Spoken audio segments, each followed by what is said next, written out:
Seja muito bem-vindo, seja muito bem-vinda! Então, hoje o tema é recuperação, final de ano, como preparar o seu filho para a reta final.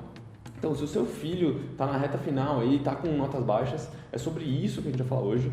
E agora, está muito em cima da hora, fica tudo muito à flor da pele. E eu vou falar aqui passo a passo o que você pode fazer para garantir que ele, ou se for um caso menos grave, recupere as notas e passe direto. Se for um caso mais grave, que ele não perca o ano escolar. Então são essas dicas que eu quero dar para você aqui. Hoje eu vou falar para você sobre 4 coisas que você pode fazer para ajudar o seu filho a não perder esse ano ou não perder essas férias que poderiam ser mais compridas ainda. Então, o primeiro, você precisa entender qual que é o tamanho do problema. Quantas notas ele está indo mal? De quais matérias? Por quê? Um exercício que você pode fazer, sentar com o seu filho e perguntar para ele: filho, essa matéria aqui que você foi bem, como que você estudou? E aí ele vai falar: só estudei. Faz pergunta, tenta cavar um pouquinho ali, tirar mais informação dele. Como? Mas por quê? Mas me explica, deixa a mãe entender. E depois faz a mesma pergunta para a matéria que ele foi mal, porque às vezes foi simples fato de não estudar, ou ele tem um método que funciona e ele não usou porque ele não gosta daquela matéria. E sempre quando ele fala: mãe, mas eu fiz o resumo, eu gosto de fazer um paralelo com um esporte, né? Pega o esporte que ele gosta, fala que o maior atleta daquele esporte escreveu um livro e pergunta se ele lesse o livro, ele seria apto a fazer aquele esporte. Pode ser até com um videogame. Então, às vezes, eu tive esses dias aula com um aluno que nada, e eu falei para ele: imagina que o Michael Phelps, maior medalhista olímpico, escreveu um livro do zero à primeira medalha de ouro, o que você tem que fazer para ganhar a sua medalha de ouro. Então, ia adiantar eu ler esse livro e pular na piscina e tentar competir com ele? Não ia, né? Mesmo se eu fizer... Mas eu li o livro, fiz resumo, né? Grifei as partes importantes. Ia adiantar eu ir para a piscina? Não ia. Falta o exercício, falta a prática. Então, quando você faz esse paralelo com o esporte que ele gosta, às vezes faz uma ficha cair, tipo, nossa, verdade. Outra coisa também se você fosse participar de um campeonato desse esporte, ia adiantar você treinar só no dia anterior? Ou você ia começar a treinar todos os dias antes para você mandar super bem no campeonato? Ele fala: não, eu vou treinar todos os dias antes. Então, por que quando você vai estudar você faz diferente? Normalmente, os maiores problemas são frequência de estudo e método de estudo errado. Então, esses são os 2 principais problemas. Então, você tem que entender qual que é o tamanho do problema. Quantas notas ele está vermelho? Estão vermelhas, estão abaixo do esperado. E por quê? Qual que é o tamanho? Quão vermelho está, né? Então, você precisa entender o tamanho do problema. O segundo passo: depois que você entender o tamanho do problema, você precisa definir estratégias para melhorar.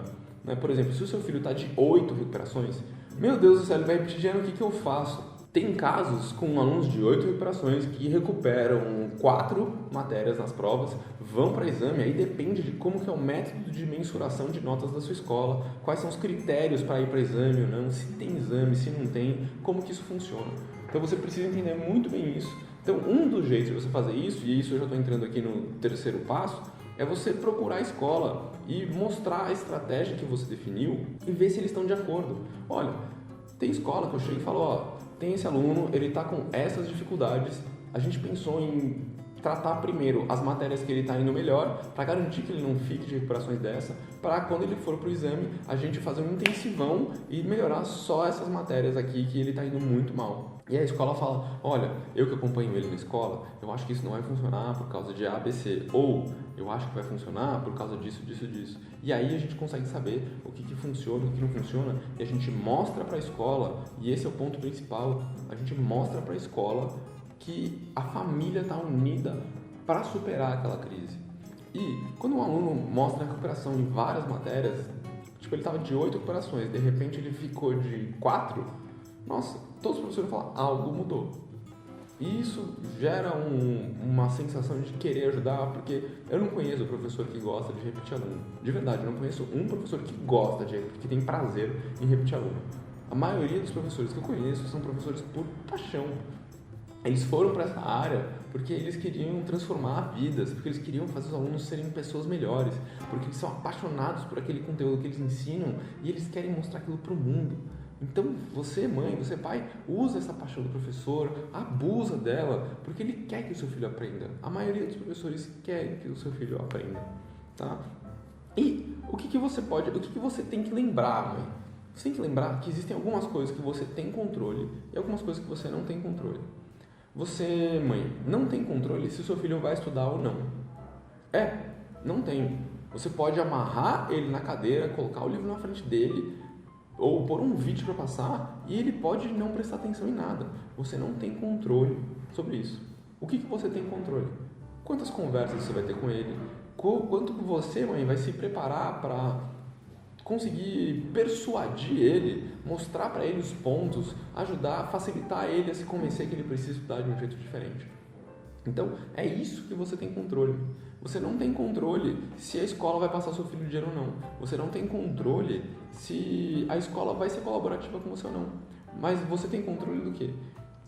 De quantas vezes você vai atrás da escola, de se você vai ter reuniões periódicas, se você vai ter um contato por telefone, WhatsApp, que seja com o coordenador, com algum dos professores que está a fim de ajudar, se você vai procurar mais ajuda, quantos conteúdos você vai ler sobre isso você tem controle. Então, vamos separar as coisas que a gente tem controle e as coisas que a gente não tem controle. E é importante que você faça isso, mãe, para que você ensine o seu filho a fazer isso também. Porque muitos alunos começam a falar, não, mas não vai dar. Se a gente focar nas coisas que a gente tem controle, a gente fica muito mais tranquilo de saber que a gente fez o nosso melhor. Então, e isso é ter confiança, isso melhora a autoestima. Então, se eu fiz o meu melhor, se eu fiz tudo o que eu podia fazer, cara, o que aconteceu, aconteceu. Deixei para ajudar em cima da hora, no final, mas eu fiz tudo o que eu podia fazer. Então, isso traz uma leveza para o processo que facilita a questão de memória, diminui o cortisol, que é o hormônio do estresse, que atrapalha a memória, que é o que dá branco na prova. Então a gente precisa trabalhar essa parte emocional, essa parte que você que é além das notas, para que as notas sejam consequência. Então as notas são consequência de quanto que você estudou e do método que você está usando para estudar. Então todo o resto quase que não importa. Só que se você não está calmo, não está tranquilo para estudar do melhor jeito, não procurou o melhor jeito de estudar, como é que você quer fazer? E aí a pergunta que fica é, o que você está fazendo de diferente para conseguir um resultado diferente também? Próxima coisa. Procurar a escola e aí, o que eu quero falar? Por que eu falei de tudo isso de o que você tem controle e o que você não tem controle? A minha pergunta para você é, e se não der certo? Se não der certo de verdade, eu vejo muitas mães, meu Deus, o meu filho vai reprovar de ano, e elas acabam se sentindo péssimas mães, porque é como se o resultado deles fosse um resultado seu. Se você é uma boa mãe, o seu filho vai bem na escola. Se você é uma má mãe, o seu filho vai mal na escola. Isso é uma grande mentira, gente. Não tem nada a ver. Existem 3 grandes fatores que influenciam a educação do seu filho. Você, a família, a escola e o seu filho. Mas pensando nesses 3 pilares, tem uma responsabilidade que é sua, tem uma responsabilidade que é da escola e tem uma responsabilidade que é do seu filho. Então, essas 3 coisas você não pode, e você não consegue controlar todas elas. Você consegue controlar grande parte das suas responsabilidades. Então, se ele repetir de ano, muito provavelmente o seu filho tem uma expectativa de vida de 90, 100 anos. O que vai ser um ano a mais na escola, se ele realmente precisar, se tiver uma lição para ser aprendida? E o maior problema de repetir de ano, gente, é como que a gente encara, como que a família encara, como que a sociedade encara repetir de ano.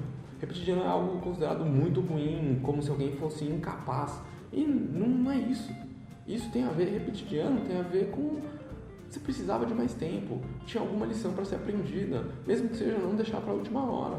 E pode ser que repetir de ano, a gente não sabe, porque ninguém tem bola de cristal, mas pode ser que repetir de ano hoje faça com que o seu filho aprenda a não deixar as coisas para a última hora, que vai ser muito útil para ele na vida de trabalho. A gente não sabe, isso é só uma hipótese. Tem outras milhares, infinitas hipóteses de coisas que podem acontecer. E o que eu quero fazer com vocês? Eu preciso que vocês transmitam segurança para o filho de vocês. Então, para que vocês transmitam segurança para o filho de vocês nessa hora, vocês precisam estar seguras. Então, não tem como transmitir segurança sem estar seguro, porque o nosso cérebro, gente, ele percebe as microexpressões. Você sabe quando seu filho está mentindo, né? Então, óbvio, tem os mentirosos profissionais, tem várias coisas, mas na maioria das vezes a gente consegue perceber, a gente sente. Quando a gente está com os nossos sentidos mais apurados, a gente sente quando o nosso filho está mentindo. E o seu filho vai sentir, se você estiver mentindo, falando que está tudo bem, que você está seguro, mas que você, na verdade, está com medo. Então, o primeiro trabalho, mãe, é você trabalhar em você mesma, para que você fique mais segura, para deixar o seu filho mais seguro depois. Tá? E o que acontece? Vão ter testes, vão ter pessoas que vão falar para você que não vai dar certo. Vão ter pessoas que falar que não, você tem que fazer isso, você tem que pôr de castigo, você tem que bater no seu filho. Cara, eu não sei, isso já funcionou há um tempo, mas hoje a ciência mostra que a psicologia positiva traz muito mais resultado quando o aluno tem todas as condições que ele precisa para estudar. Então, uma vez que ele comeu, se alimentou, que ele está num ambiente seguro, cara, funciona muito mais você trabalhar com reforços positivos e trabalhar junto, em parceria com seu filho, do que você ser a pessoa que vai estar colocando castigo e tirando coisas dele quando ele não está conseguindo performar do jeito certo. Às vezes, é o momento de você procurar um professor particular, um reforço mais especializado. E aí existem milhares de lugares que você pode procurar professor particular. Aqui a gente tem aula particular também, se você precisar. Eu, particularmente, acho que a gente tem os melhores professores do Brasil, mas a minha opinião é suspeita. Você pode olhar os depoimentos dos pais, dos nossos alunos que gostaram do nosso trabalho. Mas, basicamente, você tem que procurar, às vezes, ajuda profissional. E, às vezes, a ajuda profissional é de um psicólogo também. Às vezes, quando a questão é mais emocional, não é uma questão tanto de conteúdo, um psicólogo, um psicopedagogo pode te ajudar muito. Eu tenho vários para indicar também. Aí, o pedagogo tem aqui na equipe, né? Psicólogo não tem interno, mas tenho vários parceiros que eu indico de olhos fechados, que são muito bons. E o que acontece, né, gente? Às vezes o seu marido vai falar não, tem que pôr de castigo. Às vezes a sua mãe vai falar não foi assim que eu te eduquei, não é assim que você tem que educar o seu filho. Então tudo isso aqui pode te atrapalhar e eu preciso que você esteja segurança. E o que vai acontecer? Vocês vão começar a ficar mais preocupados pensando na semana de provas. E vai chegar a semana de provas. E é nesse momento que você tem que estar mais relaxado possível. E eu sei que eu estou falando, na teoria parece muito bonito, na prática pode ser mais difícil de fazer, de estar relaxado na semana de provas, mas faz isso, experimenta, né? Talvez isso seja o que falte para o seu filho ir bem. Porque às vezes as mães põem tanta pressão nos filhos que quando chega na semana de provas, aquilo explode e isso não vai ajudar. Então é esse o grande ponto. Eu fico pensando, o que vai ajudar? O que vai ajudar a nota a melhorar? Pôr muita pressão vai ajudar? Não. Você precisa pôr limites. Mas colocar pressão nessa hora, quando o aluno está indo muito mal, na maioria das vezes é pressão demais. E qual que seria a recompensa? O que seria o final dessa história? Para o final dessa história seria o seu filho tranquilo, feliz, tendo as férias que ele queria, você curtindo as suas férias, mandando ele para algum lugar para que ele tenha novas experiências, você tendo também um tempo para você. Isso seria muito bom, mas isso só vai ser possível se você conseguir procurar ajuda da escola, procurar ajuda de de profissionais, se você conseguir entender qual que é o tamanho do problema, traçar uma estratégia para melhorar esse problema. Então, isso é muito importante para que você tenha essa nota azul, esse tempo livre. E eu recomendo muito, gente, celebrar se vocês conquistarem o que vocês estão procurando. E quando eu falo de celebrar, eu falo, olha, se a gente vai passar o dia no parque andando de bicicleta. Sabe, é uma experiência que você tem que ter com seu filho. A gente vai tomar sorvete naquela sorveteria que você gosta. Ou a gente vai no cinema assistir aquele filme que você gosta. Não sei, você precisa entender, ouvir as entrelinhas do seu filho para conseguir propor experiências, não coisas materiais, mas experiências junto com você, para que vocês tenham mais tempo junto, tempo de qualidade, para que essas celebrações sejam cada vez mais esperadas